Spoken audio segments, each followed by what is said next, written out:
जब मैं दूल्हा बनकर ससुराल पहुंचा, तब मैंने थोड़ी देर तक अपनी नज़र उठाकर किसी की तरफ भी नहीं देखा। मैं कुर्सी पर बैठा हुआ था और मेरे चारों तरफ कुछ रिश्तेदार बैठे हुए थे। तभी अचानक मेरी नज़र मेरे सामने खड़ी एक लड़की पे पड़ती है। वह लड़की मुझे देखकर हंस रही थी।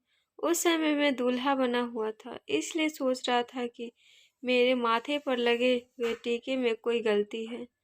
तभी मैंने अपने दोस्त को बुलाया और कहा, मेरे कपड़े तथा माथे पर लगा हुआ टीका सही है या नहीं। तब दोस्त ने जवाब दिया, सब कुछ ठीक है। थोड़ी देर बाद जब मैं मंडप के नीचे जाकर बैठा, उसी समय वो लड़की मेरे पीछे आकर बैठ गई। थोड़ी देर चुपचाप बैठने के बाद वह मुझसे छेड़छाड़ करने लगी। पहली बार ससुराल जाने की वजह से मैं उस समय लड़की से कुछ नहीं कर पाया। काफ़ी देर छेड़छाड़ तथा मजाक करने के बाद मैं उस लड़की से कहता हूँ, अगर आपको मैं अधिक पसंद हूँ तो आप भी मुझसे ही शादी कर लो। इतने में वो लड़की मुझसे कहती है, अगर मैं आपसे शादी कर लूँगी तो मेरी बहन से शादी कौन करेगा। फिर मुझे पता चला कि यह लड़की रिश्ते में मेरी साली लगती है। काफ़ी देर मजाक वाली बातचीत करने के बाद मैं उस लड़की से उसका नाम पूछता हूँ। तब वह लड़की जवाब देती है कि मेरा नाम पूनम है। थोड़ी देर बाद शादी की रस्में शुरू हो जाती हैं। शादी की सारी रस्में पूरी हो जाने के बाद अगले दिन मैं अपनी पत्नी को लेकर अपने घर पहुंच जाता हूं। पत्नी के साथ रोमांस करने के लगभग 5 दिन बाद मैं अपनी पत्नी को माँ से मिलाने की रस्में पूरी करने के लिए ससुराल ले जाता हूँ।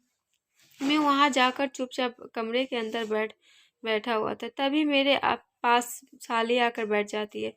साली मुझसे बातें करने लग जाती है। थोड़ी बातचीत करने के बाद वह मुझसे मजाक के दौरान अपनी बहन के बारे में पूछने लगती है। मजाक के दौरान मुझसे गंदी बातें भी करती रहती है। रात के समय में मकान की छत के ऊपर सो रहा था। तभी पूनम रात में अचानक से मेरे पास आकर सो जाती है। तभी अचानक से मुझे मेरे पास किसी लड़की के होने का एहसास होता है। मैं नींद से उठ जाता हूँ और देखता हूँ कि पूनम मेरे पास सो रही थी। मैं पूनम को जगाने की कोशिश करता हूँ और कहता हूँ, जल्दी उठो वरना कोई देख लेगा।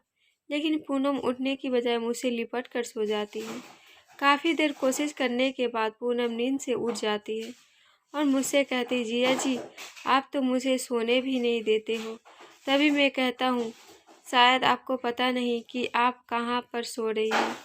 इसके बाद साली ने कहा, मुझे अच्छी तरह से पता है कि मैं मकान की छत के ऊपर आकर आपके पास सो रही हूँ।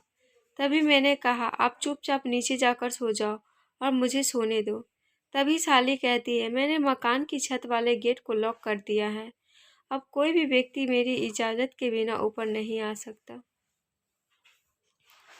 इतना सुनने के बाद मुझे भी थोड़ा आराम महसूस होता है।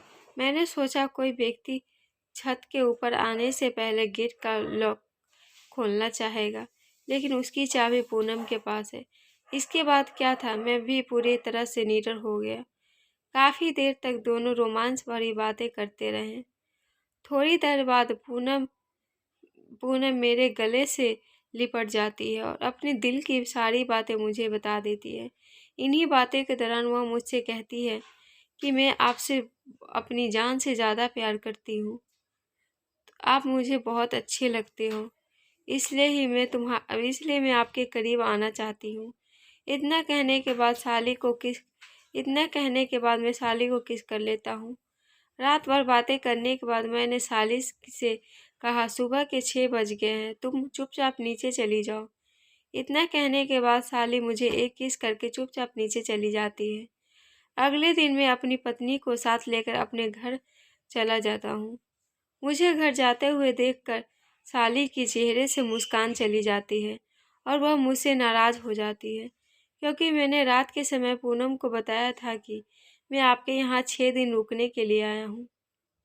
लेकिन मैं लगभग 3 घंटे बाद मैं अपने घर पहुँच जाता हूँ। घर पहुँचने के बाद भी मेरा मन साली की ओर खींचा जा रहा था। थोड़ी देर बाद साली मुझे कॉल कर देती है और कहती है, जीजा जी, आप तो बोल रहे थे कि मैं 2 दिन रुक कर जाऊंगा। तो मैंने कहा, किसी किसी काम की वजह से जाना पड़ा। लेकिन अगली बार ज़रूर रुकूंगा। नई शादी होने की वजह से मुझे एक साथ दो लड़कियों का प्यार मिल रहा था। एक तरफ मुझसे प्यार करने वाली मेरी पत्नी तथा दूसरी तरफ प्यार करने वाली मेरी साली है। दोनों ही मुझसे अपनी जान से ज़्यादा प्यार करते हैं। लगभग 2 महीना बाद मैं साली से बात करके अपनी ससुराल पहुंच जाता हूँ। उधर साली को पहले से पता था कि मैं उनके घर आने वाला हूँ, इसलिए साली ने पहले ही मेरे सोने के लिए व्यवस्था कर रखी थी। पहले की तरह इस बार भी साली मेरे ही बिस्तर में मेरे साथ बातचीत कर रही थी। सर्दियों का समय होने की वजह से हम दोनों एक ही कमरे में सो रहे थे। आज भी मैं पून आज भी पूनम और मैं एक दूसरे से मुलाकात करते रहते हैं।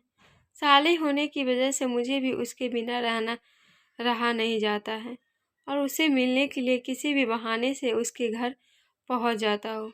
आज भी हम दोनों हर महीने एक दूसरे को मिलते हैं।